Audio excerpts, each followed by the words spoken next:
Los fariseos, cuyo nombre significaba los separados o los santos, eran el grupo religioso más sobresaliente en la época de Yeshua. Se llamaban así porque propugnaban ser el resto escogido por Dios para la salvación, la verdadera comunidad mesiánica que el día del juicio sería la primera en ser salvada. No se componía precisamente de gentes del estrato superior, sino que abarcaba toda categoría social, e incluso gente sin formación en su mayoría. Sin embargo, su relación con los escribas era muy estrecha. Todos los fariseos del Sanedrín eran escribas, y aunque podía haber escribas no fariseos, no era lo común. Por eso, fariseo y escriba eran en tiempos de Yeshua palabras que casi venían a significar lo mismo. Los fariseos se agrupaban en comunidades fariseas de tendencia muy cerrada. No se podía ser fariseo si no se pertenecía a alguna Jaburot. Solo en Jerusalén, en los tiempos de Yeshua, había varias de estas comunidades.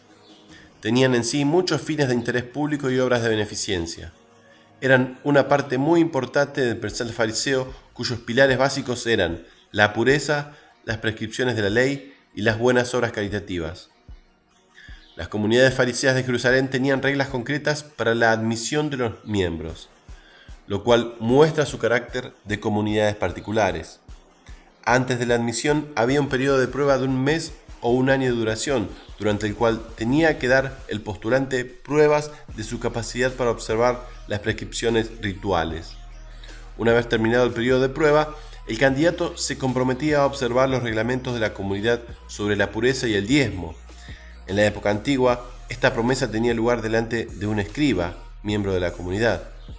Desde entonces, el fariseo era miembro de una asociación.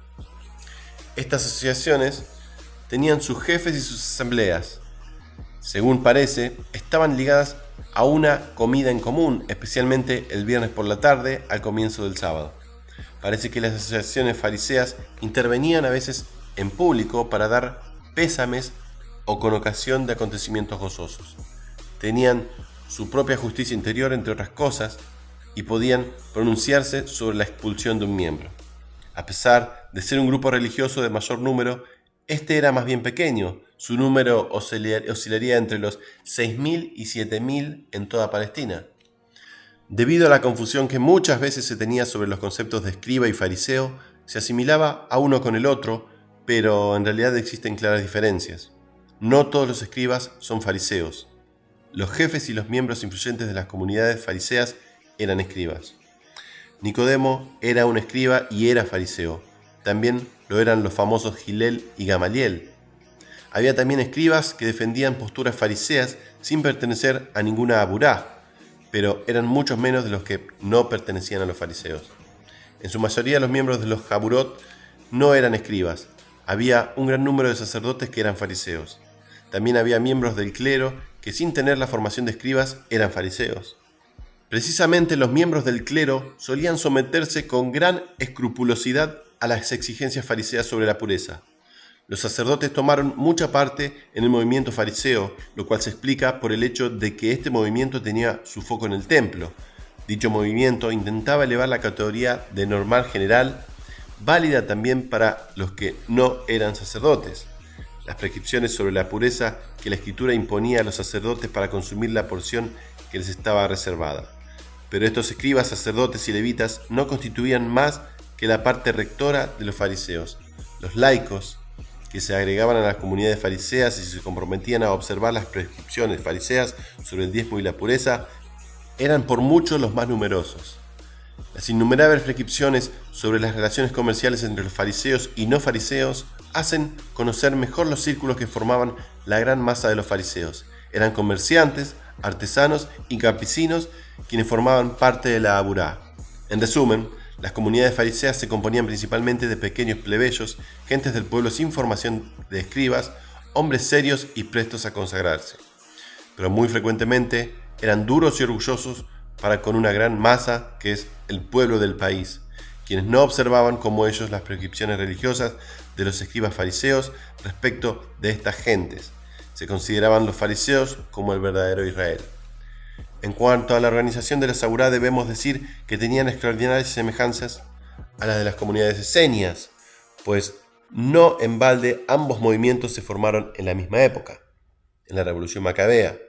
De aquí que sirvan para las comunidades fariseas los mismos métodos de admisión de los esenios. Un escriba inspector se encargaba de examinar al candidato. El inspector le hace conocer las disposiciones jurídicas secretas de la comunidad. El candidato presta juramento de entrada, se le consigna en una lista de miembros y pasa por una prueba durante 2 años, al término del cual se le considera miembro de pleno derecho. Las faltas graves son castigadas con una expulsión temporal o definitiva. Pero vamos con lo más importante, ¿cómo pensaban los fariseos? ¿En qué creían? Los fariseos estaban preocupados por la estricta interpretación y observancia de la Torá, siendo el extremo más radical en la aplicación de los preceptos con el mayor detalle posible. De hecho, tenían en tanta estima e incluso más a la interpretación tradicional de la Torá, la halaká o tradicional oral, que a la propia Torá escrita. Decían, es más culpable enseñar contra las enseñanzas de los escribas que contra la Torá misma. Ellos creían en la inmortalidad del alma y en la existencia de una vida después de la muerte, donde los justos son resucitados en un nuevo cuerpo material y los malvados sufren un castigo eterno. La resurrección se realizaría al final de los tiempos, cuando se impusiera el reino mesiánico. La realización de buenas obras son para ellos, por tanto, un aspecto esencial para garantizarse la salvación en el mundo futuro. Este aspecto de la resurrección le distanciaba de sus acérrimos adversarios, los saduceos, que negaban esta doctrina. Del mismo modo, los fariseos admitían la existencia de ángeles y demonios, mientras que los saduceos no. También, la doctrina de la providencia divina y el destino separaba a los fariseos y saduceos. Los fariseos creían que tanto las buenas obras como el destino y Dios son necesarias para la salvación del hombre. Sostenían que el primer origen de todo es el destino y la voluntad de Dios, aunque admiten cierta importancia de las obras del hombre. Sin embargo, los saduceos niegan absolutamente el destino y plantean que Dios ofrece al hombre el libre albedrío de decidir entre el bien y el mal, por lo que son las obras humanas las que causan un destino favorable o desafortunado. Finalmente, consideraban esencial separarse y no tener contacto con personas que, actuando a la ligera, contraían impureza ritual con motivo de innumerables prescripciones derivadas de la Torá.